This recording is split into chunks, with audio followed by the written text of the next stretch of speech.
The meeting is now called to order. This is the Education, Youth, and Family Services Committee meeting for June 11, 2025. I am Chair, Councilmember at Large Letitia Bracy, and at this time, I will call the roll for those members of the committee first. Councilman Alexander Hackett, Councilwoman Michelle Harley, Councilwoman Yolanda McCoy, Councilwoman Xanthia Oliver, Councilman Kobe Owens, President Trippy Congo. Here. Councilman McCoy is here as well. Thank you.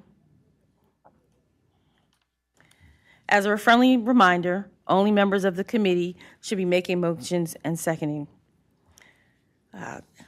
We are going to move the agenda around a bit, and we're going to start with a presentation on Eastside Charter and the STEM Hub by Dr. Aaron Bass and Ray Rhodes. Good evening. Good evening. If possible, someone could put up the slide deck we had sent.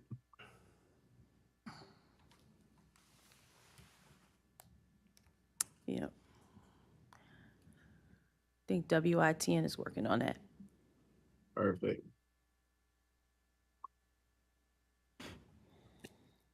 It's a pleasure to be here with all of you council people.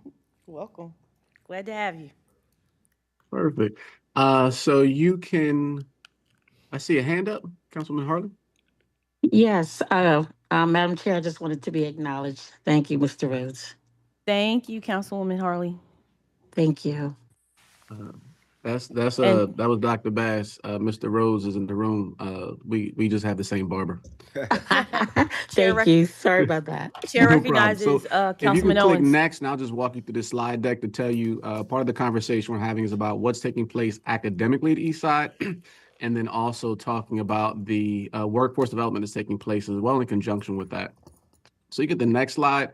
Just want to show you 'tis the season. So now we're focused on SBAC, which is the state assessment that every student in the state of Delaware is required to take in public schools. We take it as well. I'm throwing a bunch of numbers at you, but I'm going to give you some context. So if you hit the next slide, you will see, hit next one more time. Oh, sorry. So go back. That was the, we added some arrows. So if you go back, you'll see, if you look at this same deck, in students in Wilmington grew from, they're at 41%, I'm sorry, students across the state of Delaware at 41% proficient in, this is English language arts. So students across the state are at 41% proficient. Those same students in 2022 were at 38% proficient. So this is just seeing what takes place in the state of Delaware. Those same students before COVID were at 51% proficient. So from 2022, the first assessment we did after COVID, the state of Delaware has only gone up by 3 points. So 3 points to 41%. If you'll hit the next slide, I'll just show you how Eastside's been doing. The same students for us have increased by 25%. So our students started off in 22 at 27% proficient, grew to 52%. To give you some context, that is more than 8 times the state average right now. Our students are growing at Eastside Charter School in English. To give you some more context, you get the next slide. And next slide, please. We added pictures in because we like to do that. So this is the same menu just to show you what's taking place at Eastside Charter School. If you'll hit the next slide. So these same students in the state of Delaware, you'll notice that, so actually I should call out Wilmington is 12% proficient in math. All schools in Wilmington. Wilmington is 17% proficient in ELA. Across the state, we're seeing stagflation. So you'll notice that in 2024, these students in 8th grade were on at 25% proficient. You'll see that those same students were at 25% proficient in 2022. So pretty much the state has not increased across the entire state in math. And in fact, if you look at pre-COVID, so 2019, students were at 53% and dropped from 53 to 25%. We have not recovered from COVID as a state. If you'll click the next slide, it'll just show you this one update. Our students grew by 34%. So the same students that started off at 10% proficient, our eighth graders are grown by 40 to 44% proficient, which actually outperforms the entire state. And the growth, if you hit the next slide,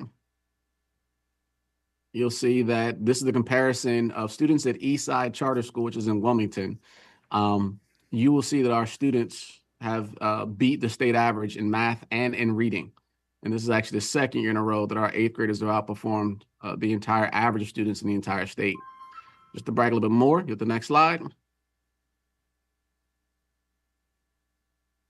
Our Apex program is at 86% proficient in ELA. Apex is our honors program, and math, 86% for ELA, 58% for math.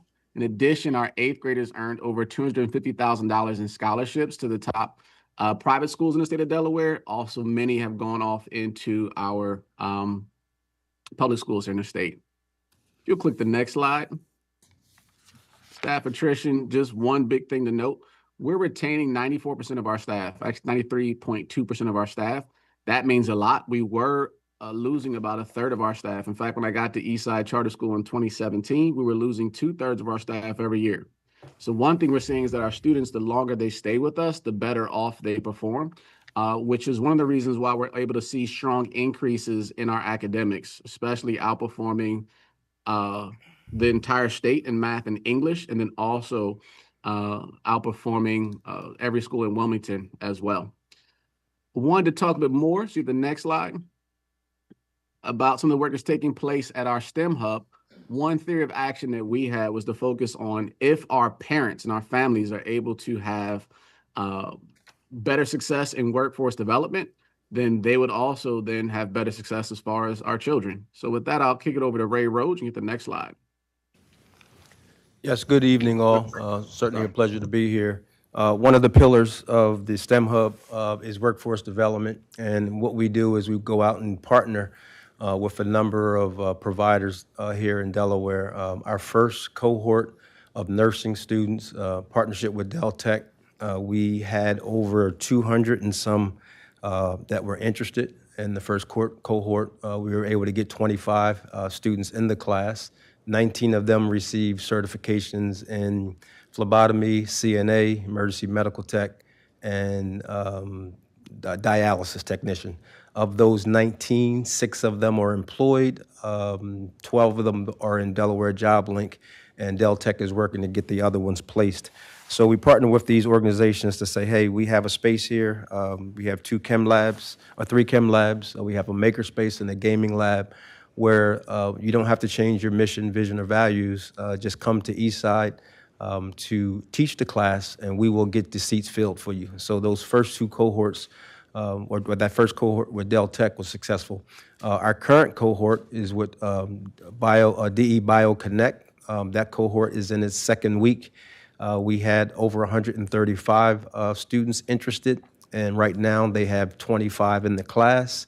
And after 8 weeks of training, which they'll be graduating in July, they will have certifications as lab technicians. And DE Bio Connect is working for placement for those individuals right now. Their second cohort will begin in September. So we are working with Nemours. Comores is looking at a platform for our adults, as well as students that have activities after school.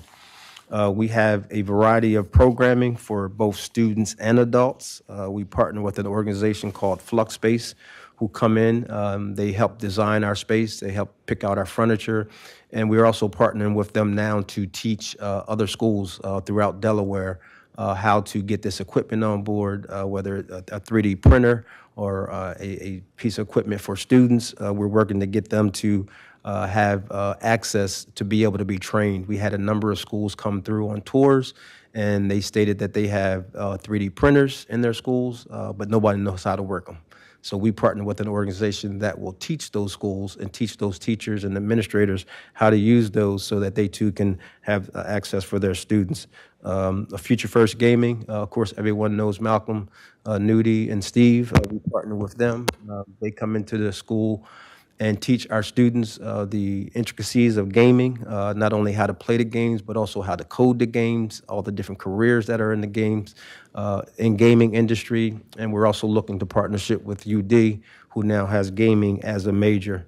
DETV is developing a curriculum for students and adults. And in the fall, they will be opening our studio in the STEM Hub. Code Differently will be holding a drone camp at Eastside beginning July the 7th. That will run through July 31st. It's a 4-week drone camp. It's open to the public, and we just put it out publicly. We had 8 Eastside students sign up, put it out publicly, and we had an additional 32 to sign up. So that first cohort will only hold 20. So we're looking to have this annually. We partner with Kingswood Community Center to have our camp because of ongoing renovations at Eastside. And Blooming Gals is a mentoring program for girls who will complete their first cohort tomorrow, and they'll be back at the center in the fall. As far as adult programming, we mentioned the programs that get them jobs, but we also are working with a number of other programs. I mentioned BioConnect. Code Differently is working to promote their software development program. We work with them. I think they have about 42 people signed up for that. And also we have a number of local organizations that use the space because we offer at a very, I would say, favorable rate that they can come in, use the space, and now they become a partner to be able to provide services. And one of those organizations is Through the Word Church. Again, the relationships with Del Tech, Comores, and the other local businesses have really helped boost the program. In addition to workforce development and Dr. Bass talking about the academic enhancement of the students, we also have a mental health focus. We partner with Synergy Consultants, who will be offering mental health services in the facility as we get to build out the capacity for them. So we're looking to work with other mental health capacity providers as well. And if you click the next slide, you can then see some of those breakdowns as far as the STEM Hub goes. One thing we'd implore for members of the public as well as for members of the council, we are training. We've had over 400 people apply for jobs, and workforce development training take place at the STEM Hub. This is for the public. And in fact, of the 400 plus, very few have actually been from Eastside Charter School because we have such an influx from outside, all throughout Wilmington and all throughout Delaware. So these are free opportunities, workforce development training that come, some of them with internships, some come with actual stipends, as well as all the schooling involved. And we'd encourage anyone that's looking to either get in workforce development and or need of a space to focus on STEM to definitely come out and check out the STEM Hub and then use the space as well. I think the last slide just shows questions from our students at their graduation. Thank you. Thank you. First, I'd like to just say it's very impressive the amount of work that you guys are doing in the community. And I encourage anyone in the community that hasn't been to do a tour of the STEM Hub to go visit and to see all of the work that you are putting into the community over there. And it's not just an impact for the Northeast, but for the entire city. Do you know, out of the 400 that have gone through the workforce development programming, how many are from Wilmington? Or is it just do you break it down by where they live, or is it just kind of like what demographics do you track? Yeah, the first demographic was to be able to determine whether Eastside parents or whether they're affiliated with Eastside through legacy, nephew, niece, or, and then we're looking at getting the data from our current CRM of those that signed up because that was a very vital statistic. So as they complete the program, we'll go back to get address data so that we'll be able to report where they're from. A majority, I think a large majority of them that I known are from the Wilmington area, but I'm not certain if they're Wilmington zip code or if they're in the county, but I can find that data out. Okay. One more question, and then I'll go to the council members. As far as the academic work that you guys are doing, to see the numbers and to see how well your students are outperforming the state numbers, is impressive, but it's also alarming because one school has has figured out the secret sauce to having students actually thrive and excel in their school. And I'd love for you guys to talk a little bit more about what it took to get to this point where your parents are engaged and your students are really doing really well in ELA and math. Their scores are, obviously outperforming the state. So it'd be interesting to hear what you guys are doing. What's different at Eastside? I can say on the academic side, there's no secret sauce at all. So this is nothing more than hard work, building relationships with our families, and then also continuing to do the work. You'll see that most of our students start off between 4 and 10% proficient to get to the level they are by the time they graduated, 44% and 52%. So what we do is we're just doing the same work you do at any other school. I think the added piece that we're doing is adding in mental health. So we have a staff of 5 people that work with mental health for our schools. In our schools, we also then created a STEM hub because we saw that the number one issue we're seeing within our own community was a lack of jobs. And if we want to prepare young people to be successful, then we have to provide avenues for families to then not have to work and make $15,000 to $20,000 a year, but you can actually come to the STEM hub and get the training to get a job between $40,000 and $60,000 a year. But that's the type of thinking that our team has been doing to try to figure out how do we solve some of the issues we're seeing. And we're also sharing this with the public. The STEM hub is open for workforce development for other families. You don't have to attend Eastside Charter School, as Mr. Rhodes had said, and that's important to us because we're trying to uplift the entire community. The academic work that we're doing, even our partnerships with Flux and Future First Gaming, University of Delaware, Del Tech, et cetera, these are also partnerships that we're sharing with the public. And so if we have a stronger Wilmington, then Eastside does even better. We also get to a point that we don't have to have students start off at 10% proficient coming in math and in reading by the time they're in 3rd grade. So we have to also focus on how we're increasing work for early learning, but that only works when you have families that have gainful employment. Thank you. If I could add, some of the skill sets that the students are learning, and we've only been open since January. Some of the skill sets that the students are learning in the various labs are transferable to the classroom. So if they have a group task or individual task where they're working on coding, they're working on building a model, or they're doing something online and then printing it out in 3D, those skill sets that they're learning from that now transfer to the classroom, whether it's math computation, whether it's writing, they have to write a report, it transfers to ELA class or it transfers to math class. So these skill sets that they're learning in the STEM hub is transferring to the classroom. So I think that's is going to continue to contribute to the increased scores. Any questions from members of council? Councilman Owens? Yes. First off, thank y'all for coming in today and giving an amazing presentation and all the hard work that y'all are doing over there. My first question is just a real quick question. In what grade do you start with the coding for the youth, for the students? Kindergarten. Kindergarten? Yes, our kindergartners are getting access to the STEM hub in the makerspace, and they're being taught the fundamental basics of coding with little small robots, and you can take them out of the space and come back 2 days later, and they'll remember what they did to get that robot to do what they directed it to do.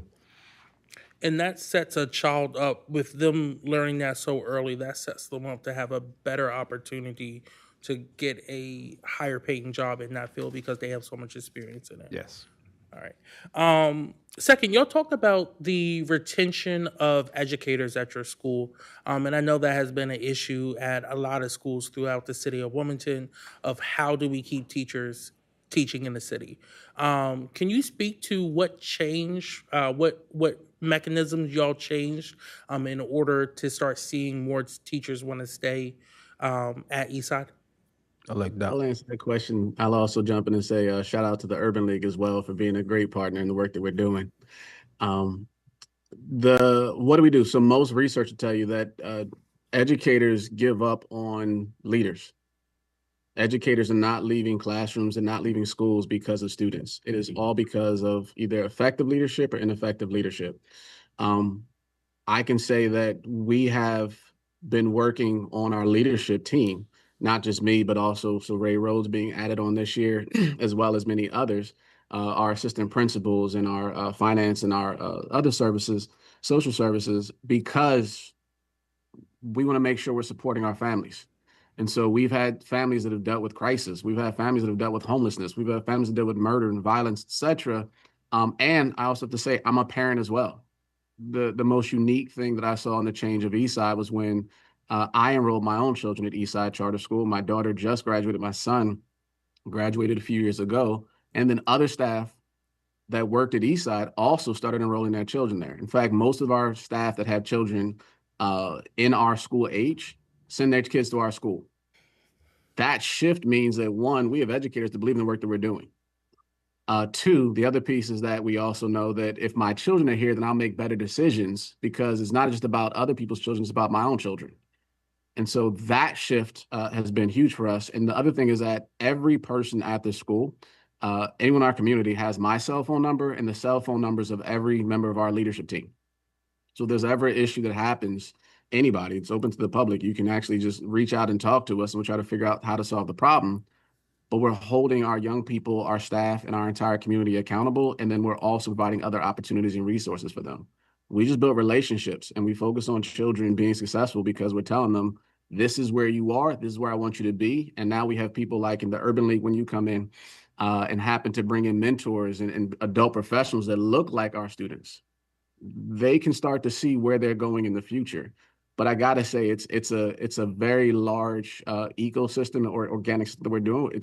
There's nothing simple about this work.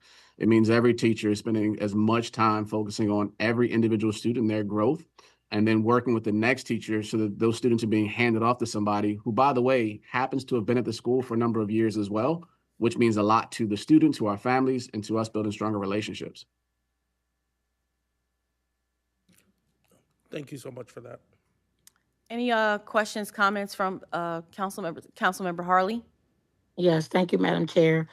Gentlemen, thank you so much for your presentation. And I am very excited to hear about the outstanding progress and achievements that you are making at Eastside Charter.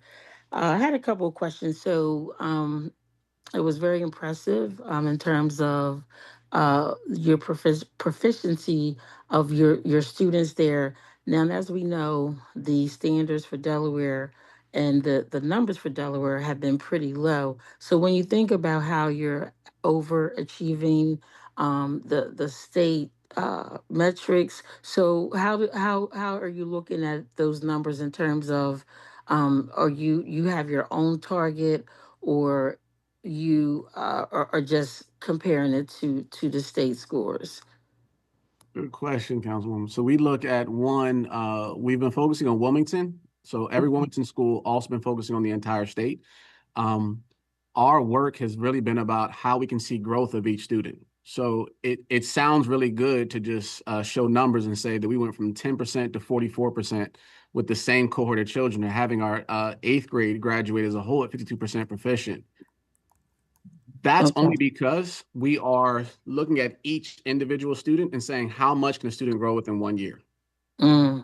So we share macro data, but the real work that we're doing is every teacher at Eastside Charter School can tell you how each student is doing in math and in English, and then also have a conversation about, well, these are the interests that student has, as well as the relationship with the family.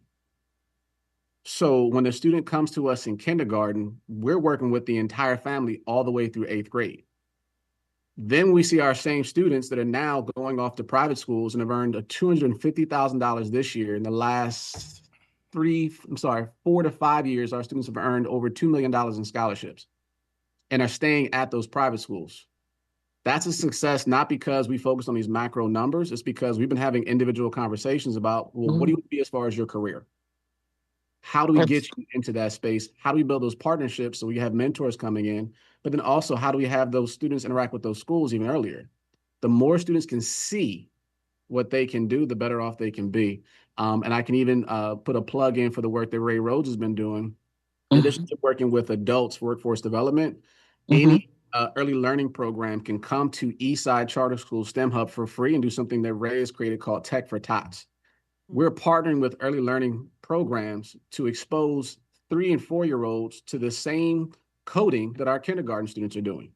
We have students that are 4 years old that are coming in using table saws at 4 and learning how to become engineers and architects, and it doesn't cut their fingers because we have new technology, working with hydroponics and working and seeing 3D printing, even in our gaming lab, because we're trying to expose younger. And by the way, all this is open to anybody in Wilmington. All of this is free. And we want to see Wilmington thrive, which is why we're bringing as many companies as possible to the STEM Hub to do their workforce development and training, because that's what we're focusing on. How do we make sure families are more successful? The scores sound really good, but it doesn't matter even if we had great scores and students weren't successful in life. Wow, that's pretty outstanding, and thank you. A follow-up, Madam Chair? Yep, yes.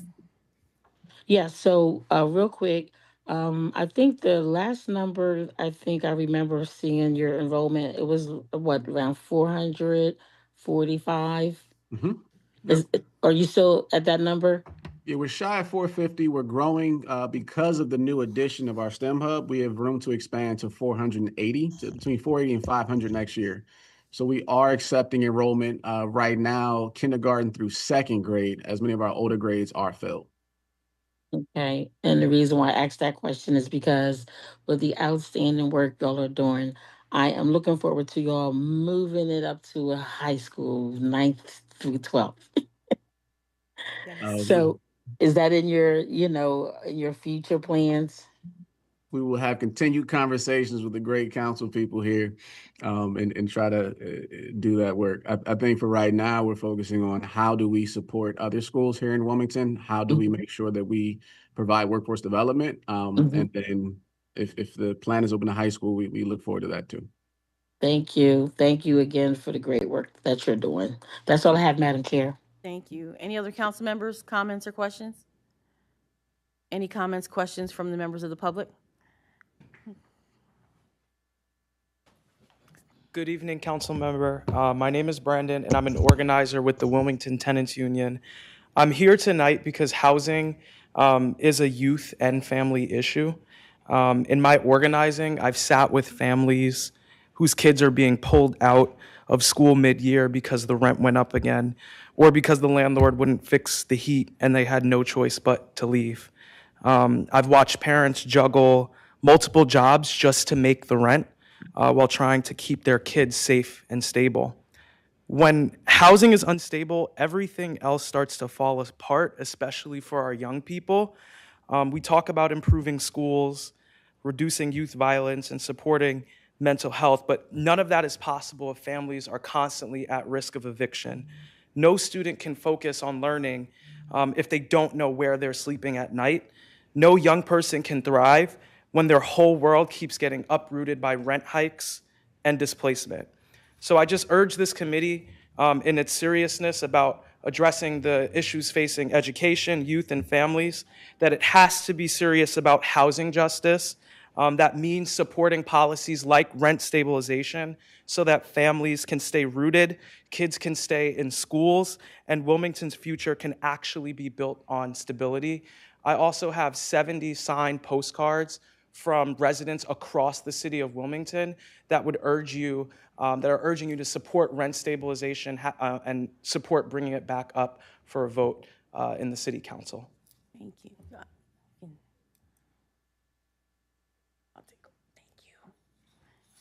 Anyone else from the public?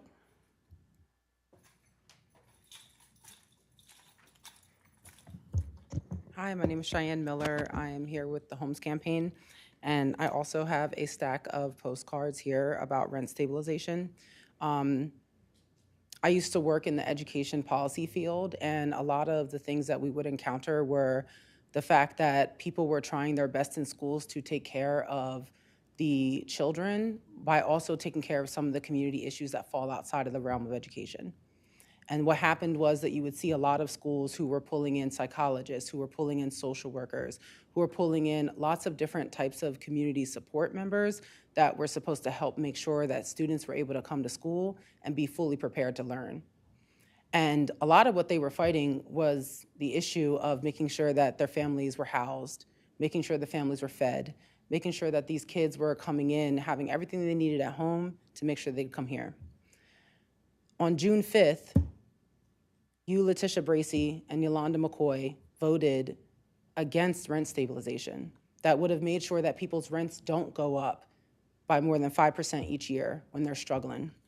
As we sit in this committee and we discuss some of the successes that we're seeing in some of the schools here, it is very disappointing to know that you stood and voted against this while these children and these teachers and these educators are doing their best to make sure that our families are taken care of and doing their best to make sure that the kids are taken care of.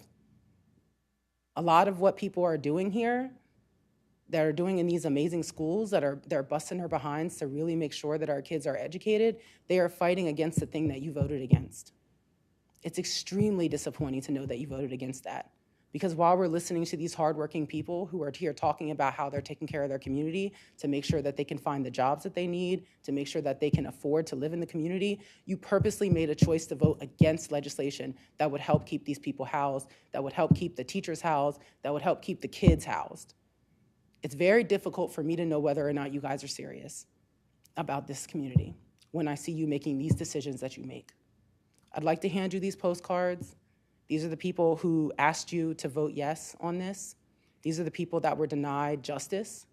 I know that some of these people are represented by individuals who do care. I understand that. But we want to make sure that your vote matches up to what you say. If we really care about our kids, if we really care about our communities, if we care about our teachers, if we care about our schools, you would have voted yes on rent stabilization. Here's the cards. Thank you. Thank you. Any other comments from the community?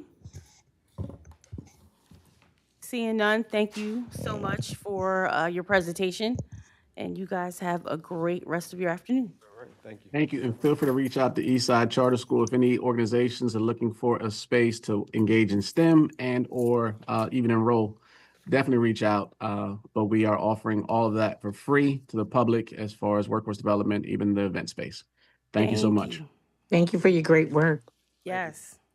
Thank All you. right, so we're going to change the schedule a little bit again, and we're going to have a presentation from Gift Connect by Jessica Gibson.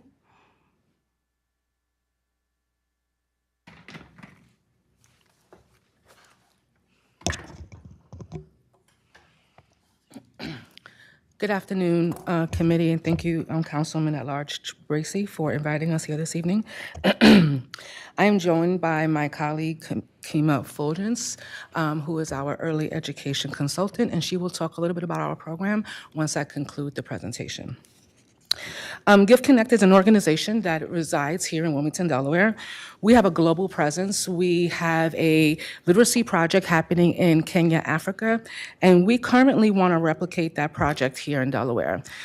We've learned a lot from the Kenya project. One of the things that we've learned that we've walked away from that has been astonishing, that is critically different than what we see in our communities, is community, hope, and village. And we believe that these components are missing for our most critical communities, particularly our most vulnerable families and our most vulnerable children. And in the scope of our conversation, these children don't vote, but we have a moral obligation to support our children. And what we're talking about today is supporting early ed learning literacy opportunities for children and caregivers that are 0 to 3 years old. Gift Connect's mission is to amplify the importance of birth to 3 development. We accomplish this through both power of music, we call this edutainment, technology, and collaboration. Our president, our fearless leader, Sam Beard, quotes constantly, without investing in and focusing on development during the critical first years of birth to age 3, we cannot transform education, reverse poverty, build a desired 21st century workforce, or deliver limitless potential for every baby. When we're talking about Wilmington specifically, we're talking about the challenge. We've heard from other partners here today the significant challenges that our city is facing, but there's one specific challenge that I want to share with Council today. 20.2% of Wilmington, Delaware residents had income poverty level in 2023, which was 47.8 greater than the poverty level of 10.5 across the entire state of Delaware. while 13.6 high school graduates and 34.8 of non-high school graduates live in poverty. When we think about growing up and living in poverty, when a woman becomes pregnant, we know immediately that that baby is underserved. We know immediately that that baby will be impacted by the social determinants of health that many of us are working so hard to eliminate in our community. We also know that 1 in 5 Wilmingtonians live in poverty. We also know that 1 out of 7 moms in Wilmington do not receive adequate prenatal care. And we also know that Wilmington poverty rate exceeds the state and national average poverty rate. Those poverty rates are direct indications of students' needs and the inability for parents who are coming from these communities to focus on cognitive development for their children. Not that they don't care about their children or want their children to be successful, but they're caught in between some of the challenges we hear about housing, some of the challenges we hear about crime, some of the trauma-infused challenges that our communities have. And one item particularly that many of us don't like to deal with or talk about that we are intentionally bringing to the forefront of our programming are the generational patterns that we see in our communities. As you can tell, we have a very comprehensive approach. Next slide, please. We are full of music, joy, and fun. You can't be that if you're thinking about children and babies. If a baby walks into the room, many folks will start goo-goo and gaga, but what we don't realize that these are actually scientific proven methodologies that help people bond with children. We had this 2 weeks ago, we had a learning demonstration at My Sister's Keeper, who's a partner of ours. We had several parents come with their babies, so they wanted to understand the 6 loving habits, which is a core aspect of our program. These 6 loving habits are things that we do every day when we see children. We talk to them, we Google them, we pick their chin to make them laugh at us. We put them down and sometimes walk around and see, and then they follow us with their eyes. Some of us parents play back. Some of us parents give a few moments. Some of us parents put the child in front of a television. When they put their child in front of a television, they've lost the opportunity to create that bonding with their child. We know that 75% of cognitive ability is developed by the age of 3. And we also know that 15% of that cognitive ability happens between 4 and 5 years old, hence the reason why our children are not prepared for kindergarten. Our program's core components are fun. We want to have a good time with parents. When we met with our parents and we engaged them in the 5 loving habits, our music program, our lullaby program, and really talking about the cognitive ability, we saw parents light up. We had 7 babies, about 8 parents, and I want to talk about 2 scenarios that happened in our session. We targeted low-income, poverty-filled families. We also targeted untraditional communities, grandparents, senior facilities, foster care agencies. And what we saw come out was a reflection of that entire population. The 2 outstanding pieces that happened that afternoon were simple. One mom, very young mom, couldn't come to the event because her child was sick, and asked if she can come without her child because it was more important for her to learn about how to take care of her baby than it was for her to stay home with her child. We absolutely welcomed her to come. She learned 2 songs and created 2 songs to go home and bond with her son. The other family that came, as they came in with 4 car seats, and we were like, welcome, who are you here with? Making a very false assumption that they were here with another group of people because they were older parents. Turns out that they were foster care parents, seasoned adults, professionals who had been blessed with the opportunity to foster children. When we were done our session with the parents, we went through 3 loving habits. The father in that family said to me, I never knew or made the connection that me talking to my baby would actually be making them smart. In that moment, we realized that this program and this initiative creates community. Exactly what our communities are lacking, community. We had different backgrounds, families were engaging with each other, exchanging phone numbers, and practicing what they have taught and are desiring more. Our core program components, in addition to our music and our singing opportunities that we create through our song generator, is technology. We believe that families have to begin engaging with technology, and why not provide a family with a 24/7 parenting assistant? So we've created an app that allows parents to inquire about issues that are happening with their child, local resources, and most importantly, literacy approach and literacy prompts. We also have a song generator on our website, and it allows parents to engage with a tool when they're at home and they're dealing with a moment, have extra time, want to create some opportunities with their children, or hopefully our goal is to look for supplementation work at home with families while they're at home. The song generator provides really cool prompts as to what to do with activities for age-appropriate activities for kids. And this is something that we see as families doing together outside of our individual sessions. Our Carnegie Hall project is a partnership with Carnegie Hall that allows us to partner with them in creating lullabies. Part of our program is an effort to create lullabies. We want families to memorialize growing up and bonding with song.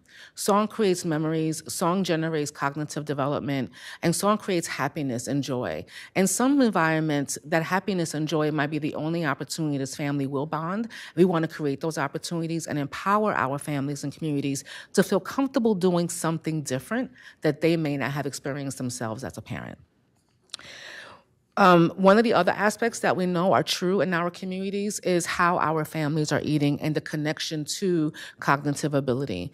We know in our country and in our communities, we eat foods that may not be as appropriate to eat in other communities, but most importantly, when our communities understand how to use limited dollars and resource dollars to purchase better foods and introduce that to them, we believe that it will change how families are eating at home, which therefore will create ripple effects in that family's generation. This also provides us with an opportunity to have some opportunities to discuss some trauma response approaches. At this point in our communities, everyone is impacted by some sort of trauma. And what we know is that our most vital and vulnerable are impacted the greatest. We want to have those conversations. We want to have conversations with parents about feeling weird reading to your children because no one read to you. Or a parent not realizing or feeling like that's their responsibility once their child is in a child care facility throughout the day, and when they come home, now they're distracted by the day-to-day life.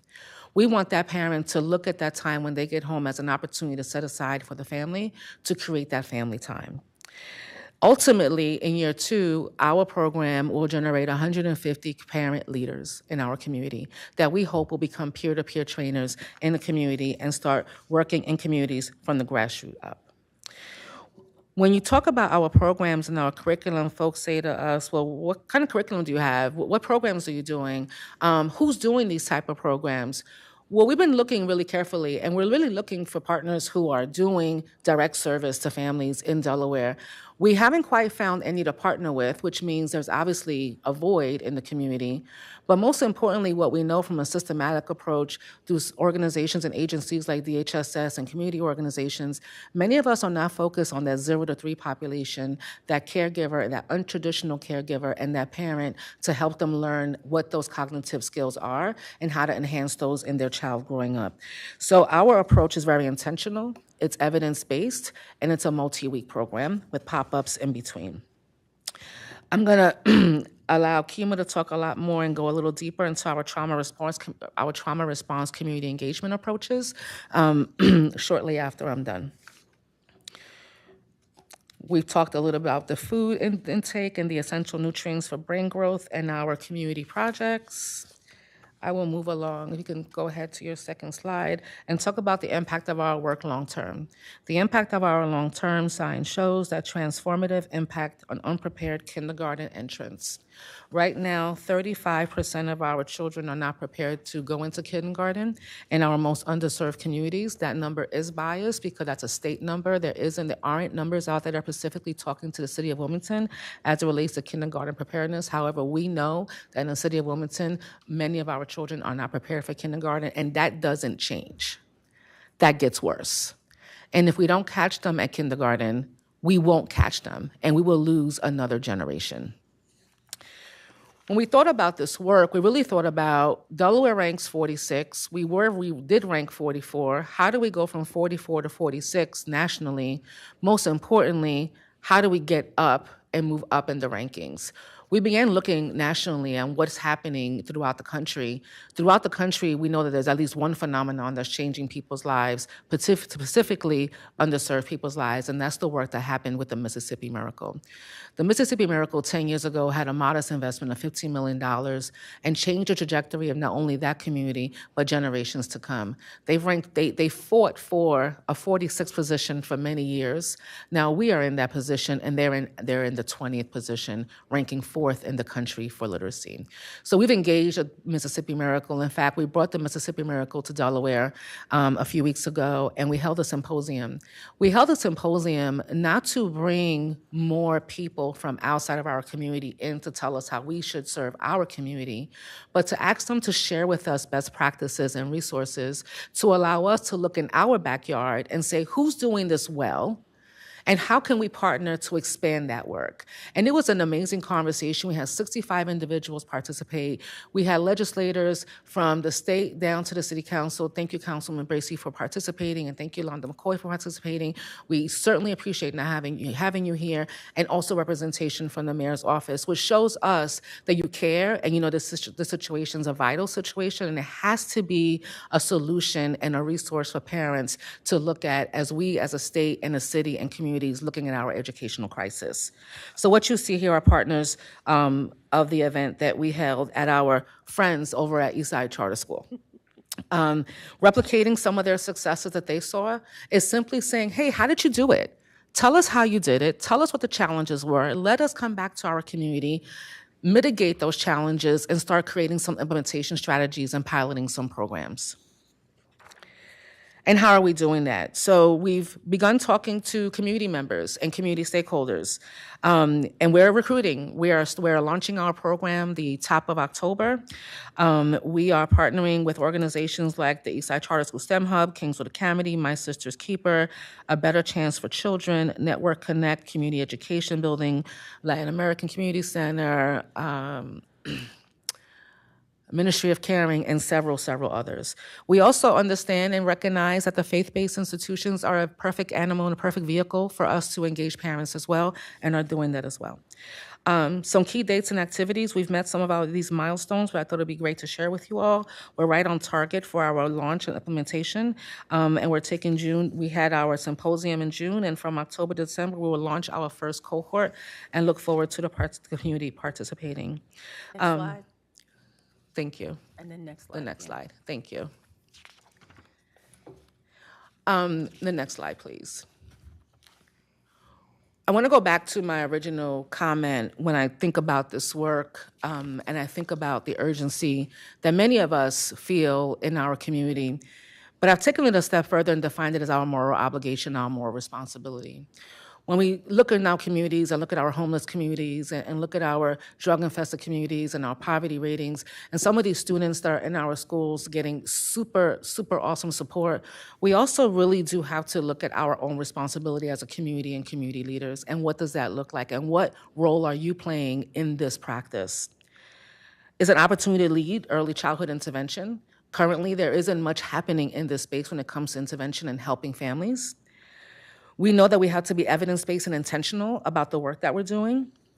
And most importantly, we want to make sure that every child has a fair shot at their educational journey. And right now, we are not doing that. Year one, we'll have 125 caregivers trained. We have implemented over 6 loving habits in 100 households. And we would have enhanced confidence, family bonding, and reduced stress in the family home. You can take a look at our year 2 goals. And at this time, I want to give Kima Fulgence an opportunity to talk about the education side of what we're doing. Yeah, so I first want to share that I've been in the early education field for about 25 years in the city of Wilmington. 10 of those years, I had a child care in my home where I served 12 families in my child care for 10 years. And one of the things in many different roles that I've played in the field, speaking to educators in the field, they are always voicing their frustrations with parents and how that they don't feel that they have full support. And oftentimes when I speak to educators as a coach, I'm often trying to get them to also take into consideration all that parents are going through, right, and dealing with. They could be coming off third shift, working from 11 to 7 a.m. and dropping their child off. And I've heard and seen many examples of that. And so although they may come in and feel like they, quote unquote, don't care, they are going through a lot, right? But a lot of times they don't have the opportunity to have those heart-to-heart conversations with parents because they are also caring for a room full of 2-year-olds or 3-year-olds, so they don't get that opportunity. So one of the things that's very powerful about the work that Gifts Connect is doing is that we will be starting cohorts where we actually get to sit down and really have those heart-to-heart conversations with parents. That is really, really important. So when you think about the 6 loving habits, one of the 6 loving habits is speaking to your child. Speaking to your child. That's something that sounds so simple. But again, if you are working 3 jobs just to make ends meet, you will come home exhausted. You may not want to speak to anyone, much less your baby. And I also want to just share that many of our children are not being cared by all day by their parents. Most children are being cared by family, friends, and neighbors. That's something that's extremely important to remember. So again, finding out who exactly is caring for a child during the day is extremely important. And those conversations can't be had without that intimate setting, right? Where we can really find out what is actually going on. We want children coming into kindergarten more than 4% or 10% proficiency. Those numbers are outrageous. We want children coming in ready to learn and having the skills and the knowledge that they need. And this starts between 0 to 3. So also I want to share, I was once an infant and toddler specialist for a few years. And there are infant and toddler teachers that don't consider themselves to be educators. They don't. They feel that they're just babysitting, right? They're just changing a child, feeding a child, those things. So if an educator don't see themselves as a vital part of a child's learning, a parent don't just know that information. They don't know the science behind what is actually happening when you speak to a child or read to a child. They don't know that science. So again, Gift Connect is filling in that important, vital information.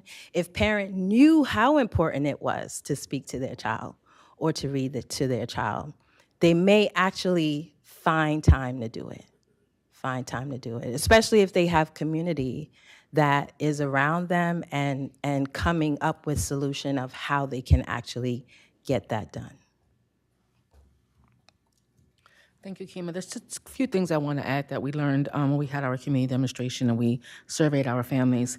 Families asked us for pop-up events, ongoing meetups. They asked us to ask doctors to come in and provide doctor talks. It was clear with this population of parents that we were engaging that they were looking for support and they were looking for community. And it was affirming to us. It was affirming that not only is this initiative needed, but it's filling a void. And it created a glimpse of community that if we ripple effect that throughout our communities, we will start seeing changes in our community. On the last slide, I took the liberty of sharing our Gift Connect parenting suite for any council members who would want to take a look at it. It's only available on Apple. I'm sorry if you're an Androider. The requirements for Android take a little bit more time. However, we are working on Android product now. The app is free and available to download. We are still working through some beta parts of that project, but we're happy that it's launched and approved. And at this time, we will happy to entertain any questions. Thank you so much. This ties so well into the first presentation that we had, which is, once they age into their school age, and the early learning piece is one that I think we don't talk enough about, because by the time they get to an Eastside charter, they're already woefully unprepared in some instances, and so you're already behind the eight ball.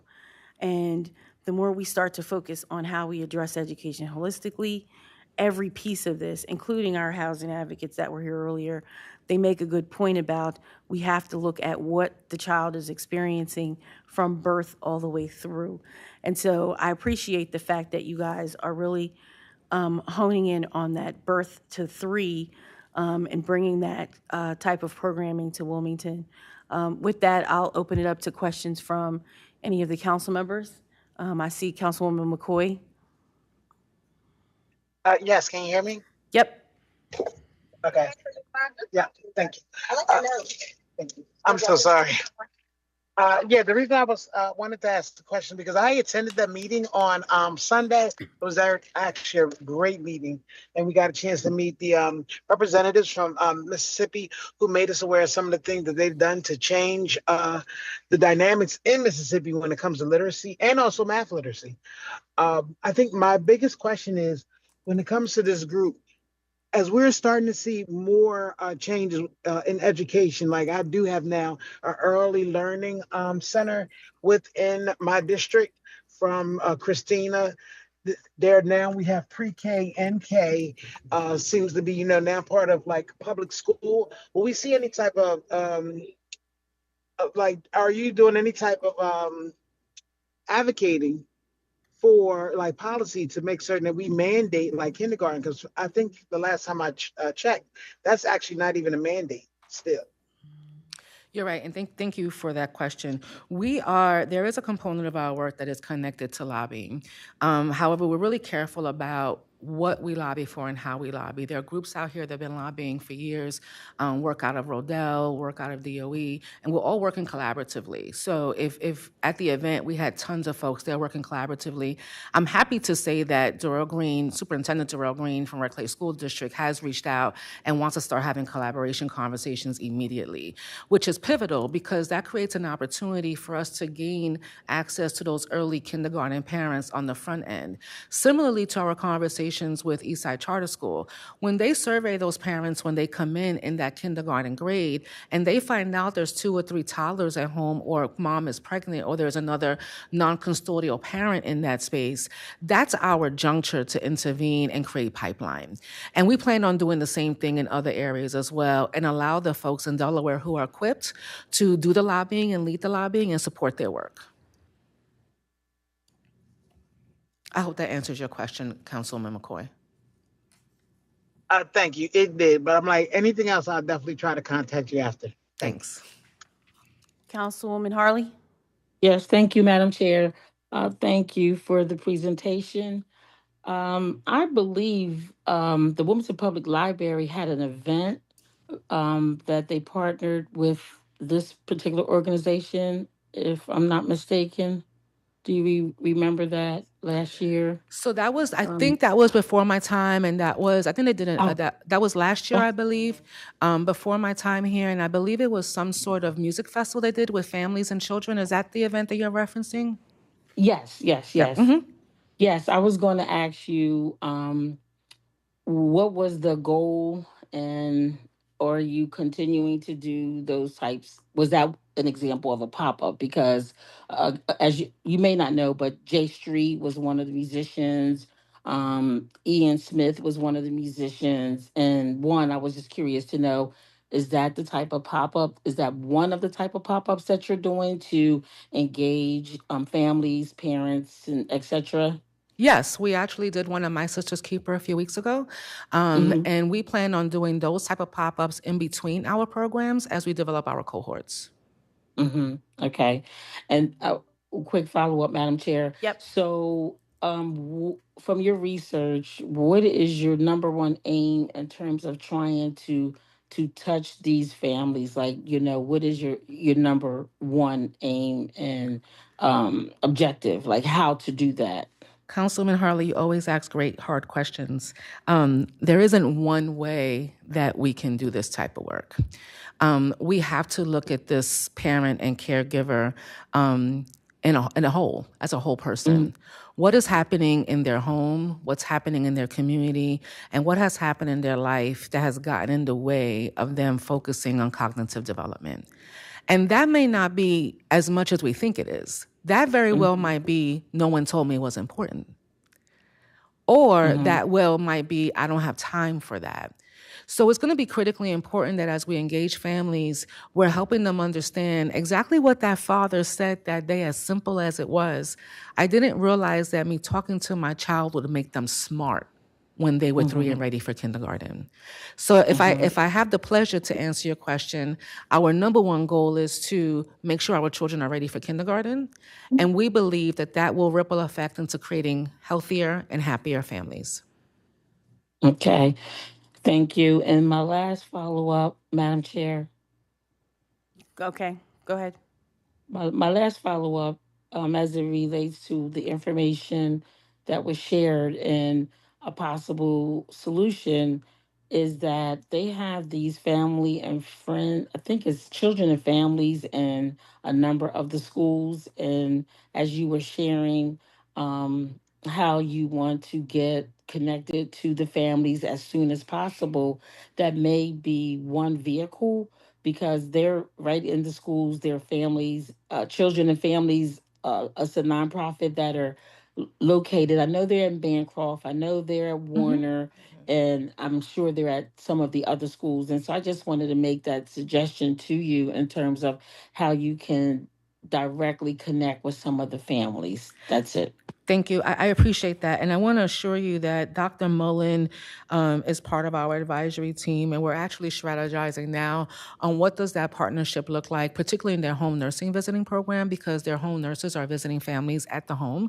And what does that look like? And what does a partnership with families and schools look like? So you're spot on. I'm happy to keep you updated as to what that looks like as we continue that work. Okay, thank you. That's all I have, Madam Chair. Councilman Owens? Thank you, Madam Chair. First off, I want to say great work that y'all are doing already. I know Sam Beard always has a lot of big ideas. He does. And it always takes an amazing team to actually implement them. Yes. My question to you is, based on a city level, right? We have no control over our school systems whatsoever, but that birth to 3 age range before they really get into our school systems is where city council and the city could play a huge role and impact. I know in the past the city has not been involved with that whatsoever. And actually Newcastle County has had to step in with a lot of community centers and actually provide hundreds of thousands of dollars for early education. How can we as a council kind of help be that bridge of connecting you to the community centers that we have here all across the city that are doing amazing work? Anyone who knows me knows I have 3 in my district alone, but I care about every single community center in this city. And I see this as a great way to help not just the youth in the center, but also their families as well too, especially if you look at the demographics that are using the centers that have childcare right now, a lot of them are very young parents. So the additional help, the AI help, all that stuff could be critical for them properly raising their child and preparing them for what I would say is a great investment for the city of Wilmington, because our job is to have a balanced budget, right? And to have a balanced budget, we need to have a proper tax base here in the city of Wilmington, which means investing early into the youth so that they can get good paying jobs and stay right here in the city of Wilmington. Right. So again, you may not see it for a few years. Some of us may not be on council or in the mayor's office anymore in a few years, but it's a long-term investment for the city to keep this city going and growing. And especially with our own community center, Hicks Anderson, how can we kind of coordinate with our Parks and Recs department and work with y'all to make sure that we're offering this type of programming for that? So thank you, Councilman Owens. If anyone knows me in this room who's watching, knows that I don't turn down an offer. So I said this recently to someone, this is such a urgent, what I would call epidemic. There are no limitations in partnership. It's a conversation is when do you want to have that conversation and what does that partnership look like? We want to make sure that we're being flexible and nimble. as we're working with partners, because all families have different situations and different needs. And we want to be that intentional factor. We want to use this program and replicate it throughout the state of Delaware, but we want to start here in Wilmington first. And you're right, Sam has amazing big ideas, and what Councilman Harley was referring to was last year's efforts when Stella Mengele, our global partner, was here, and the music festival that they did last year.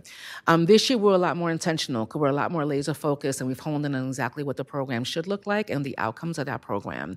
We want to partner with anyone who believes this is an urgent matter. So my phone should be ringing the minute I walk out of this room. And we are serious about that. We're serious and we're genuine about that. You know, at our symposium, I shared Sam is an 80-year-old older gentleman whose children are older. They don't live in Delaware. And he doesn't like what he sees when he walks around these communities. And I wish we had more of those that stood up with these huge ideas, and their passion led them to save our communities and aid our communities. So we want community. Let's be a community. And let's look at our children as what they are, children who deserve a fair chance. And we want to be able to be part of that solution. And we welcome council and you council members to be part of that solution with us.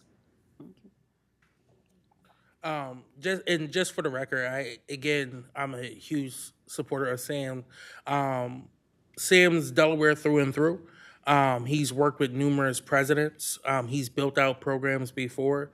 I know this is one of his newer projects, but I also know it's going to be very successful. So again, you know, both me and the chairwoman, we're here to help, and this is something that is extremely important to this committee and to us pushing our strategic goals as well too as a council. Thank you. And there's a new library happening in your district. Yes, it is. We would love an opportunity to talk to library leadership there on what programs like this look like. We are talking to leadership at the Route 9 Library as well.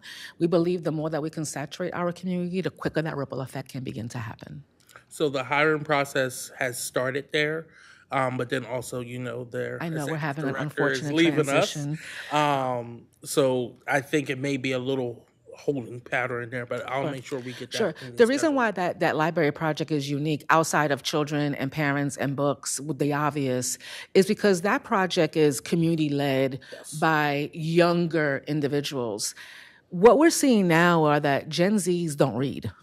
So when they have children, reading may not be what they do at home. So we're going to have to be creative as we have new generations, and how do we engage them with old ways of raising our children.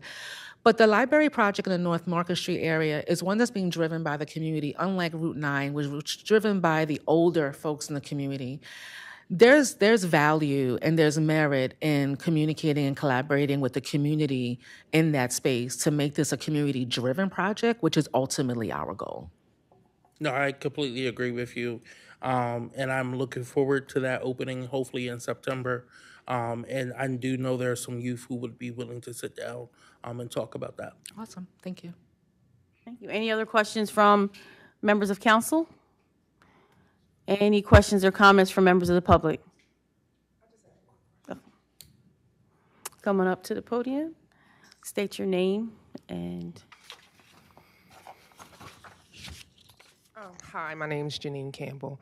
Just a quick question, and maybe you really talked about this, but I was going to ask, can you elaborate on the nutrition literacy part of it, please? Sure, absolutely. So we know that recently Senator Buxton passed legislation in Dover eliminating red dye 40 from our school meals, which was excellent, and it really put some things on the marker for us to start looking at. What we know is that our parents are doing, and not being offensive, cardboard box food, right? It's easy, it's quick, it's accessible, and it's cheap. However, we want to change that mind shift. We want to help parents understand what is ADHD, what's this phenomenon we have with sensory issues, and what foods aid cognitive development, and what do those look like in a fun, healthy, exciting way. And I'll give you an example. I'm not from here, I'm from New York City, been here long enough that I claim Wilmington and love Wilmington enough to be advocating for this type of work. But in kindergarten, I had very humble upbringings. I never forget the day that we had cranberry juice and graham crackers. I came home as a 5-year-old and was wowed over this really unique snack that I have never had. I'm 51 years old today, and I still have graham crackers in my cabinet, and I still drink cranberry juice and call it a cool snack because it brings me happiness. It brings me warmth, and it created a moment of newness in such an environment where there wasn't a lot of new. And something so small was such an impact. Now, imagine if we took a family that noodles was their primary dinner and changed that to broccoli and chicken breast. What would that look like? So we're really looking at how do we help parents create a paradigm shift around eating, recognizing that culturally we're taught to eat until we're so full so that we have the itis, right? We want to debunk those myths and help parents understand what healthy eating is and how it could promote safety and health and joy and longevity in their families and change some of those generational patterns. I also want to just share too, like, there's a lot of research that lets us know that our gut, our stomach is like our second brain. And so what we feed our belly has an impact on our brain, the development of our brain.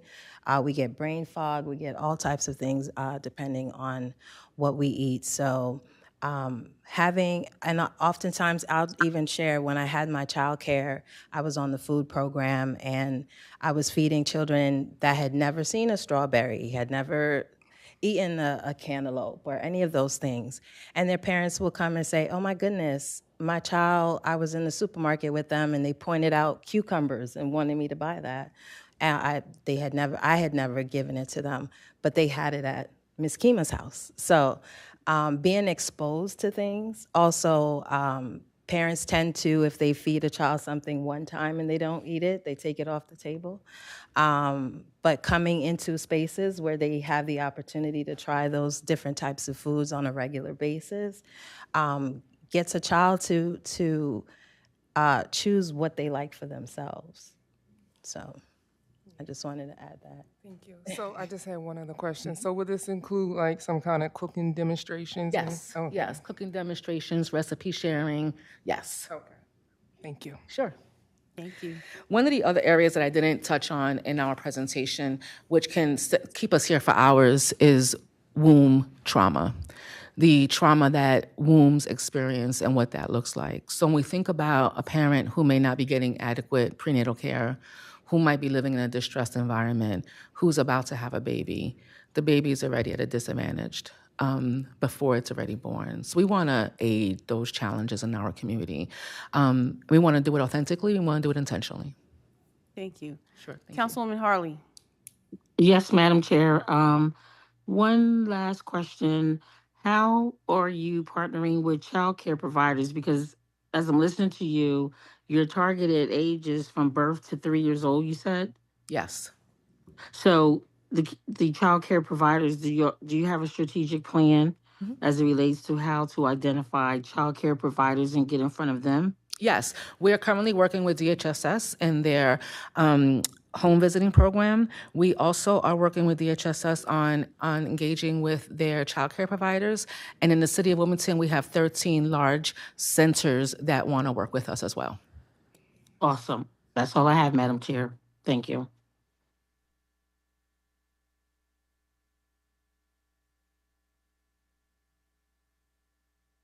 Oh, thank you.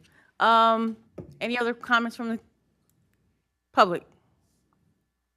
Seeing none, thank you so much for your presentation, and we look forward to working with you guys and supporting the work. Thank you. Thank you. Looking forward to hearing from you. Okay, next we are going to go to this ordinance. Well, actually, we have a resolution first. A resolution approving the Department of Parks and Recreation's grant application to the State of Delaware Department of Labor. Is there anyone from Parks and Rec on to speak to this grant? Yes, good evening. Yes, good evening. This is Dr. Melody Phillips. I serve as the acting director for the Parks and Recreation. Okay. Dr. Phillips, do you want to just give us a brief synopsis of this grant? Yes. So the grant is for we applied and submitted an application to the Department of Labor for our Youth Career Development Program, also known as Summer Youth.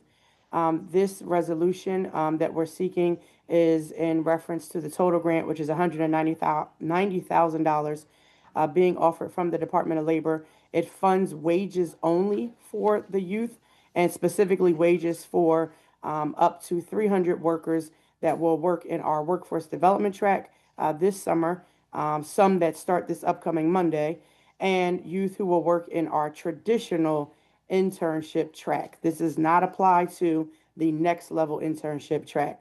So the resolution is due to the amount of grant funds that we were awarded, and making sure that City Council is aligned and can approve that resolution so we can move forward. But this is strictly wages for the youth, and they'll be paid at a rate of $15 an hour across 20 hours a week this summer. If they are in the workforce track, they will work 8 weeks, and if they're in the internship track, they'll work 7 weeks.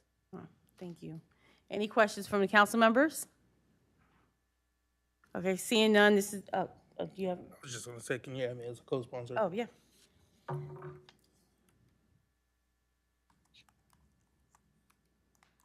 Okay, this is a resolution, so it doesn't need to be voted out. Oh. Anyone else?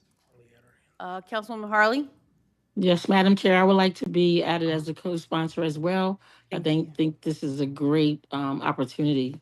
Thank you. Yeah, thank you. I think this is good that, and to hear that we've had 300 kids that are going to be working over the summer making $15 an hour, that is great.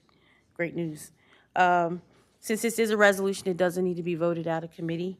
We can move on to the next, which is an ordinance number 25-014, an ordinance to amend Chapter 2 of the City Code to establish an Office of Educational Advocacy as a division in City Council, and that is sponsored by President Congo. President Congo, did you want to make any comments? Yes, thank you, Madam Chair.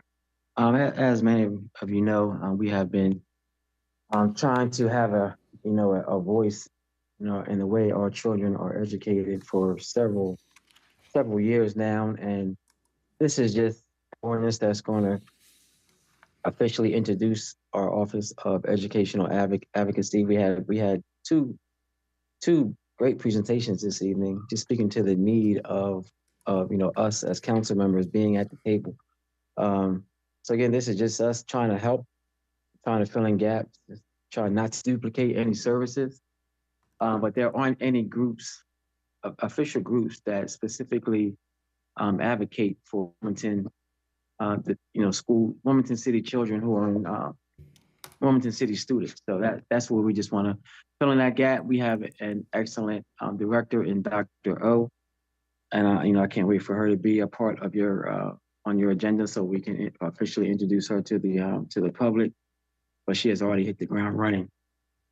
I'm just very thankful for all of my colleagues who have been extremely supportive of this, people in the public who are excited about this being a part and volunteering and just changing like the trajectory of our students, specifically our Wilmington students, our Wilmington children. So that's what this is, and I'm not sure if anybody else wants to speak to it, but again, I'm very thankful.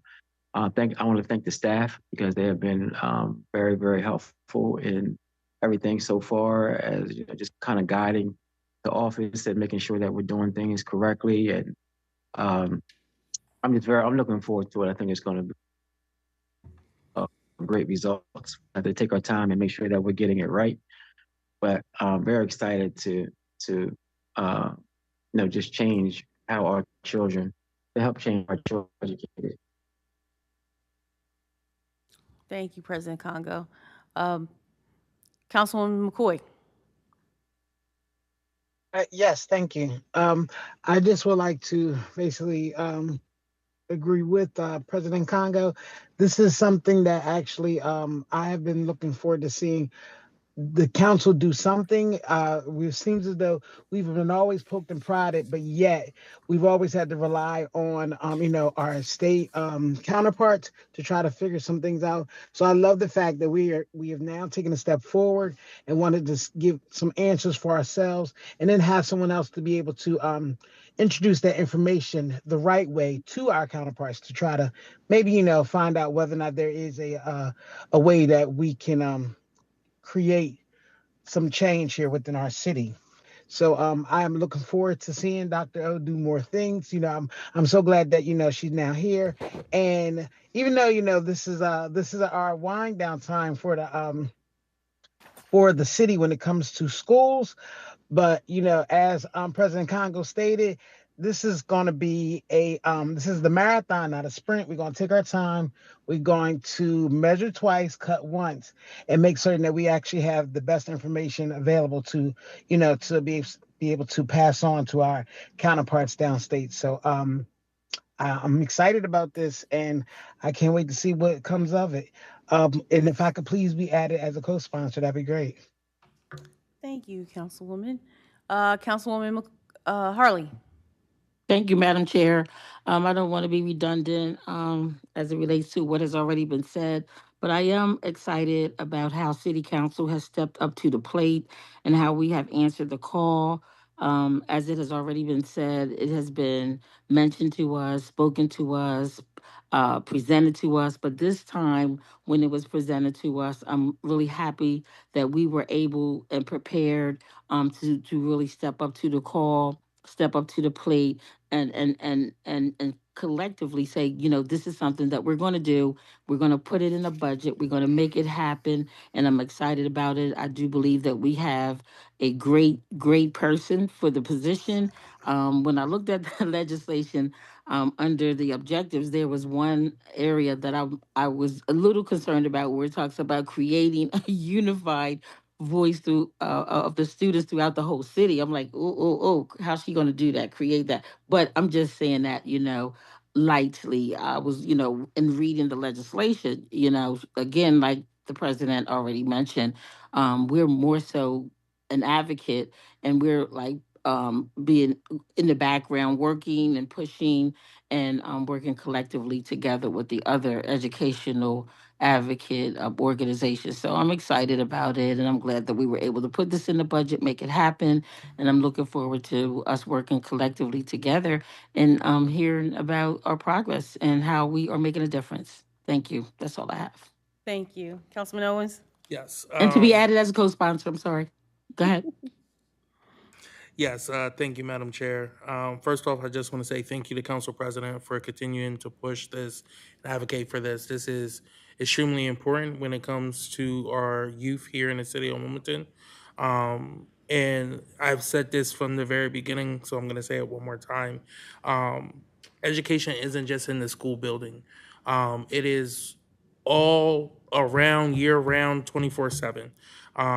It includes workforce opportunities. It includes in-school opportunities. It includes working with our community centers, meeting our students where they're at, whether they're still in their cradles or if they're about to graduate high school. So again, I am excited to see this. I'm excited to be a part of it. And I would like to ask to be a co-sponsor on this, and I look forward to this moving quick on the floor as well. Thank you. Everything that needs to be said has already been said by my colleagues. Please make sure that I'm a co-sponsor on this as well. I think I'm introducing it on behalf of the president. But I just wanted to, on the record, read one of the objectives, and I think this encompasses what the sentiment of City Council as a whole is. And it says, adopt a whole child approach, focusing on economic stability, affordable housing, and safe communities so that city youth are prepared for the world. We're not looking at just what's happening, as Councilman Owens said, in the schools.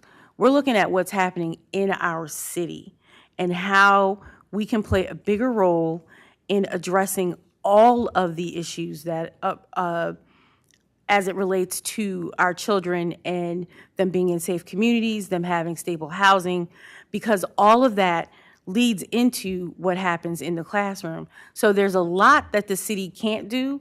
We don't have jurisdiction over the Department of Education, that, or the school districts. However, there's a lot that the city can do. You're going to hear, we've had some great presentations. We have 2 more coming. The Director Phillips of Parks and Rec and Dr. O, who will be talking about the things that we're doing and can do. And I think this is just a step in the right direction for City Council to say that we're intentional about the children in the city, and we're not going to just keep saying, oh, that's a state issue, that's a state issue. But there are things that we can do and that we should be doing, and I look forward to the work continuing and our committee being really engaged in this type of work here in the city and seeing a change in the trajectory of the youth here in the city. Are there any other comments, questions from council? Any comments, questions from members of the public? Seeing none, as this is a resolution, as it's an ordinance, it needs to be voted out, so I'll accept the motion. Motion to release. Second. Second. It's been properly moved and seconded, the ordinance to be voted out of committee. All those in favor signify by saying aye. Aye. Aye. Aye. Opposed? Motion carried. This will be on, I think, the next council meeting. Okay, all right. The 18th. Okay. Madam Chair? Yes. May I be excused? I have Yes. I have a civic association meeting. Yes. Right now. Have a good night, Councilwoman. All right. Thank you. Okay, so we are going to keep this train moving. We are going to hear from Dr. O, our Director of Office of Educational Advocacy. Hi, everyone. Good evening. Good evening. I do have a high-level presentation to share with where we are. I would say big picture right now, we're in the space of a listening tour because, as you mentioned, there are a lot of groups that we need to be connecting with to ensure that we are identifying the right strategy for advocacy. So part of this is where we are based off the conversations that we've already had, which have been about 20 stakeholders already. I have a starting list of about 60, and every time I speak to a stakeholder, they give me someone else that I should meet with. So I'm working my way through that list. So some of this is just high-level stuff with where we are. So you'll hear the language phase 1 and the first 90 days. And obviously, as you all know, advocacy is an ever-evolving strategy, and we want to make sure, to President Congo's point, that we're getting it right and that we're identifying the right issues and the right focus areas. Next slide. So good evening. Thank you for having me. So the office mission is coming straight out of the ordinance. The Office of Educational Advocacy will provide a unified and consistent voice for the city of Wilmington and will facilitate collaboration among all groups serving the students in Wilmington. As a result of strategic execution and targeted collaboration, the office will improve the overall educational experience and outcomes for the students of Wilmington. Next slide. Okay, so for phase 1, our targets are these 3 areas: empowering families to advocate. The reason we want to lean into supporting families right away is because we can support through sharing information and providing training opportunities just in preparation for the school year. So some of this is kind of geared around, we know September seems far, it's not that far. We want to be able to provide families with resources to start the year off strong with their scholars. So empowering families to advocate, engaging in legislative processes. We'll talk about the ones that are coming up that we really want to have a voice in.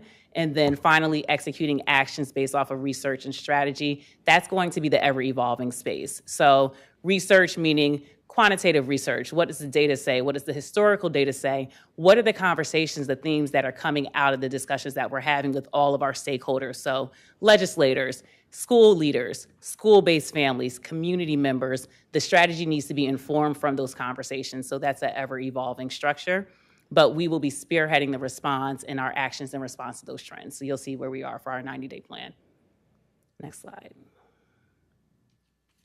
Okay, so within those targets, empowering families. So some areas that we're working on now, creating parent-facing what to do when advocacy guides. The first layer of advocacy actually happens when parents are speaking on behalf of their children, when you're having conversations with those teachers, supporting families with what that looks like. As a school leader, I've often seen that families can be intimidated when they're entering that school space. School is a very specific structure and a very specific way of being. So really providing families with the support that they need so that they can feel confident when they're engaging in those initial conversations. And when an issue does arise, feeling comfortable with how to engage with that. So this is just supporting that individual family.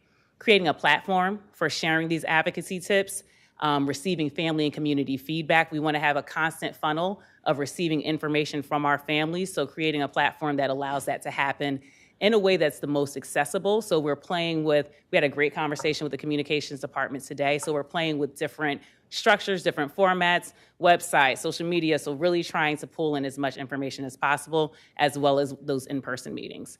And then this says community advocacy kickoff rally. It started to shift more to a back to school because I think we can incorporate a number of areas in addition and advocacy being a part of that. So thinking of around that back to school rally, having something that's hosted from the office, which would support with visibility as well as providing parents with information in the beginning of the school year. Legislative involvement. So I'm sure all of you are aware that there are 2 pieces of legislation that will be coming up in January 2026 that will directly impact the City of Wilmington youth. So the outcome of the Public Education Funding Commission, that should be coming up in January 2026.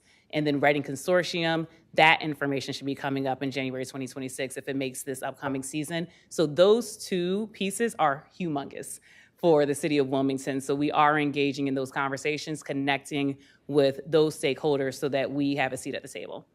And then finally, advocacy action. One of the themes that has come out, and I've even heard some of it tonight, is this idea of unification of efforts. We have a lot of groups which are doing amazing things in the city. So we really want to make sure that we have a complementary strategic plan. Instead of having a plan that's just for the advocacy office and then this group has this, we want to make sure that we're coming to the table.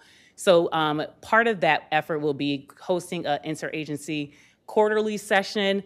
I'm saying quarterly, it might be more frequent, but quarterly because I know that people have busy schedules, but making sure that we're bringing all the groups to the table so that we can really target, again, let's bring all of our powers together. Let's coalition build so that we can really be intentional and actually make an impact. Because it's one thing, it's kind of like the finger versus the fist. If it's a fist, we have a much bigger say, we have a much bigger impact. And then I believe this is the last slide coming up. Okay, so these are questions that have come up. Again, I've had about maybe 20 meetings so far. So case-by-case advocacy. So there are groups in the city that provide case management advocacy, and we'll absolutely be working with those groups and partnering with those groups for families who have very specific issues that they need very specific guidance on. You know, as you know, we only have 1 full-time staff member right now, so we don't have the capacity to provide case management advocacy. So we're going to support our families through tools and training to reach as many families as possible. And then we can also serve as a conduit to direct them to those groups that do provide that case management advocacy with their very specific issue. So individual groups or individual families. How will the office make change happen? I think this is a great question that kind of comes up, like, what can we do? What does this look like? And really, system-level change is an outcome of multiple strategic and consistent efforts, not one-off events or one-off programs. So really, it's the combination of all of these targets that we've already identified working together to create a path of influence in the city and state. Ultimately, we want to see that at every table. And we have to do that by, working with the groups that already have the seat at the table and then working with groups that we can create a larger voice. So it's really a level of or a series of strategic efforts that result in that influence in the city and in the state. And then how can I help? I will share that people have reached out and have been really, really excited about supporting and collaborating with the office. I've been getting text messages, I've been getting emails. People are really excited about this. And really where we are right now, as we all know, advocacy is a group effort. So community members, council members, you all have significant reach in the city. So making sure that, just as we're joining us in the collaboration, joining us in the outreach efforts, making sure that we're all working together to ensure that we're reaching as many families and as many students as possible. And that is it, but happy to take any questions. Thank you. Councilman Owens? Thank you, Madam Chair. In your slide about the first 90 days and the focus and action, you talked about legislative involvement with the Reading Consortium making their recommendations, as well as the Public Education Funding Commission that I believe just voted on a new funding structure that's going to be a hybrid model of our current structure with a weighted block funding in there as well, too. Yes. Yep, unit and weighted. How will that impact the city of Wilmington? So The from, different school districts, yep, so for the Public Funding Commission, they haven't voted on an actual model. So in terms of the dollar impact amount, we don't know, because they have decided that we are, from my understanding and from all what I've been kind of looking at the meetings, that they decided we're going to do a hybrid model, and that's where everyone came to consensus. And the next step will be which proposed hybrid model are we going to go with. It does appear, though, based off of what I've seen, that more funding should be coming to the city of Wilmington through Title I funding and things of that nature, because they're going to be pulling some of those subgroups from the Opportunity Fund that, includes Title I, students with disability. I'm not sure if it's students with disabilities. Definitely Title I and some other specific categories. So based off of what was projected so far, there should be increased funding. Okay. Yeah. And follow up to that. So also, I believe in that report, they voted to change the advisory board structure to include more community leaders. Is this something that we as a council need to make calls to the governor and Senator Laura Sturgeon, who chaired the commission, to make sure that you get a seat on that commission? Is that something that would be beneficial? Yes. Okay. Yes, thank you. Good call out. Any other council members have any questions, comments? Okay. Well, thank you so much for this presentation. You already know we're going to be working in lockstep together on these initiatives, and I'm excited to see the thoughtfulness that you put into mapping out the 90 days. I mean, we've all talked, so we know what's going on behind the scenes, but it's important for the community to know that we're really taking this seriously, and that we want to be, like you said, at every table, and then also leading at those tables, and making sure that Wilmington, that the changes that need to take place here are actually going to take place. So I look forward to the continued work, because this is just the beginning for us. So any comments from the public? All right. Well, thank you so much, Dr. O. And we have one more presentation from our dynamic director of Parks and Recreation, Dr. Melody Phillips. All right, good evening one more time. And I will be quick because I know it has been long. Not more of a formal presentation, but just want to let you all know about some really dynamic things happening across Parks and Recreation. First, just want to make sure that the public and City Council knows that July, which is knocking at our door, is National Parks and Recreation Month. And so you'll be seeing a lot of literature come out. We always pull down the kit from the National Parks and Recreation Association, and making sure that we're following the theme and getting information out to the community about all of our activities for the month of July. And so it's really exciting because it's an opportunity to showcase everything that we have going on. This year's theme for National Parks and Recreation Month is Build Together, Play Together. And for National Parks and Recreation, it's 40 years of Park and Recreation Month. Of course, the City of Wilmington's Parks and Recreation Department and the park system has been around for well over 100 years. So super excited about that. You'll see flyers coming out about our splash party in partnership with Henrietta Johnson Medical Center happening on July 26th. And also that same day, fishing trip sponsored by and in collaboration with City Council member Xanthia Oliver. So we're really excited about those initiatives. For the month of June, you're going to see our young people. They're working. They're getting out there. They're getting to their sites. They many of them start next Monday, June 16th, and then the rest will start the following Monday on June 23rd. So we have a slew of employer sites who are working with us this summer. We just can't do this work without them. I do want to recognize and just really thank City Council again for all of the sponsorships of our spring college tour that happened back in April. It was dynamic. Our young people had an excellent time. And we went beyond capacity and ended up with a waiting list. So if we can continue that momentum every year, City Council, we will be well on for that spring college tour. And so we're just super excited about that. A few of our other things that are happening, if you are into fitness and you want to work out and you're trying to, get that summer body going, you need to go to Hicks. William Hicks Anderson Community Center has a 90-day fit camp Monday, Wednesdays, and Friday with our very own certified fitness instructor, Coach Barry. And so Councilwoman Will Aller can tell you she is there. She's working out. She was there this morning. Coach Barry sent pictures, and she always feels invigorated. She told me when she goes. And so if you are, excited about working out and you're trying to stay right and tight, then get over to Hicks Monday, Wednesdays, and Fridays from about 6 a.m. to 7:15 a.m. And then we have our summer camp. Our summer camp now has a waiting list. We are at capacity because it is free. And so we're super excited about that. We take youth ages 6 through 13 years of age for summer camp. And so we're at capacity.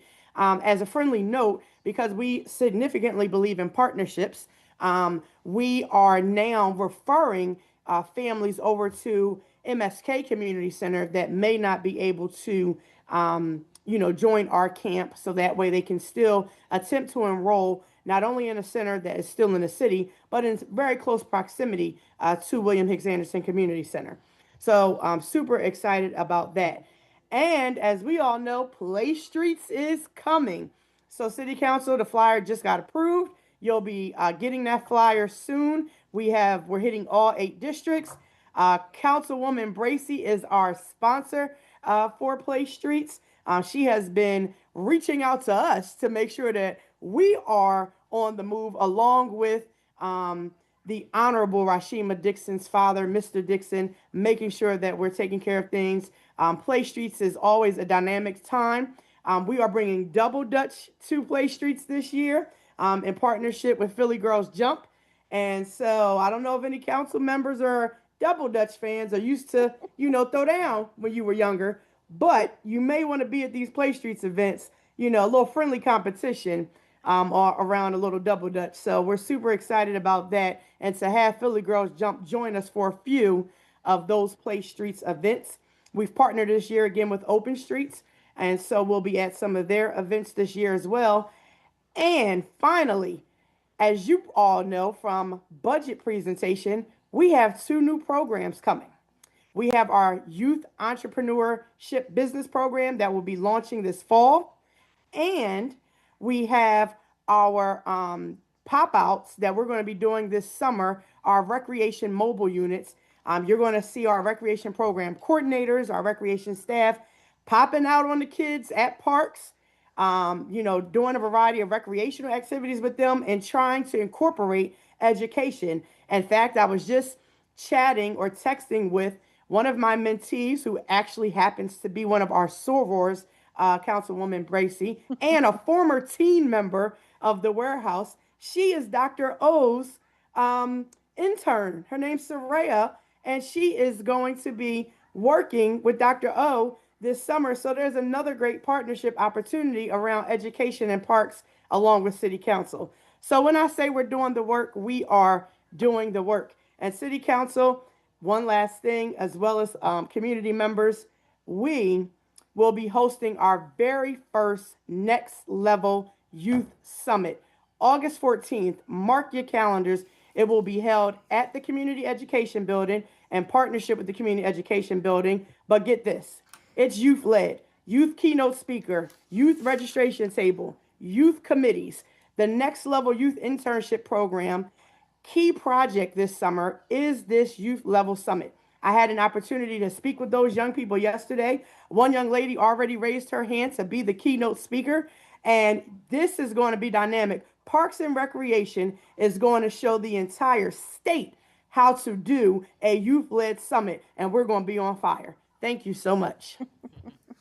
This is exciting. This is exciting, Dr. Phillips. I am excited just from your energy of how you are getting your department in gear for the summer and to have our youth engaged in so many different ways. Are there any comments, questions from our council members? Councilman Owens? Yes. First off, thank you, Madam Chair, and thank you, Director Phillips, for all the work that you're doing over there. For the August 14th Youth-Led Summit, can we definitely get an email invite for that? Because I want to make sure I'm there. And any additional support that they need, please let me know how I could be of help with that. Thank you. Absolutely, yes. Yep. Councilwoman Harley? Yes, thank you, Madam Chair. Thank you, Dr. Phillips, for your enthusiasm and all that good energy. I just love it. I just love it. My question to you, Herman Holloway Park, as you know, it has that fitness equipment there. What is the plan for that? Because in the past, Parks and Rec would have someone to come over 4 to 6 weeks, once a week to demonstrate, how to use the equipment. As you know, it was put there because it's a cluster of senior high rises there. And the whole objective of putting it there was because some of the seniors don't have transportation. They can walk over there and get their exercise on if they can't get over to William Hicks Anderson Center. So do you have any information on that? Yeah, so Herman Holloway Park will be going under construction. And in fact, we just had to remove a piece of playground equipment. I have to get back to you on exactly how we're going to work with the seniors this year. That program is called Fitness in the Parks that you're referencing. Yep, Coach Barry comes out. But I should be able to get you an update before the end of this week because it's we're bringing fitness in the parks back. We're just not sure based on the equipment that's at Herman Holloway and the renovations if we're going to be able to do fitness at Herman or how we can do that and still make sure that our seniors are able to work out. So if you give me a day or two, I'll definitely get you a more confirmed answer. Okay, I appreciate that. And I am aware of those renovations that y'all are doing.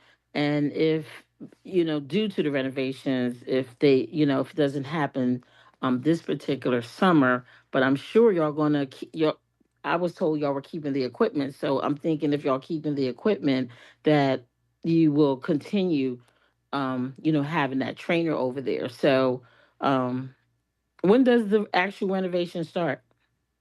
So it looks like it should be starting in July, which is also around the same time that Fitness in the Parks normally starts. And that flyer is also in process. And you're absolutely correct. We are keeping the equipment. We want to make sure that there's still enough space in Holloway to do those workouts and not be in the way of the renovations. If there's a way for us to do that, then nothing will change. Okay, and so again, even if it doesn't happen this summer, you definitely are bringing it back. Oh yes, absolutely. Fitness in the Parks is not going anywhere, and as much as Coach Barry and our seniors love it, they're not going to get me, Councilwoman Harley. Well, right. I just wanted to make sure, but it makes sense, safety first, right? Safety Yes, first. yep. So we rather have the park renovated, repaired, our seniors safe, and do what you have to do. I just wanted to confirm if they, if the trainer was coming, this year or not. But I fully understand if if you have to do what you have to do. I can just share that information with our seniors. That's the main reason that I wanted to know, because now that the weather, is, good for consistently, that's when they start asking about, what are we doing? Are we getting a trainer? And I just wanted to give them accurate information. So that's why I wanted to bring it up. No problem. I completely understand, and I'll definitely get you some more details too. Okay, thank you. Any other council members or members of the public have anything? Questions, comments? Seeing none, thank you so much, Dr. Phillips. We look forward to continuing to work with you guys. And so you have a nice night. Thank you. All right, so that brings us to the end of our agenda, and I will take a motion to adjourn. Motion to adjourn. Second. All right, this concludes the Education, Youth, and Families meeting. Y'all have a good night. Thank you.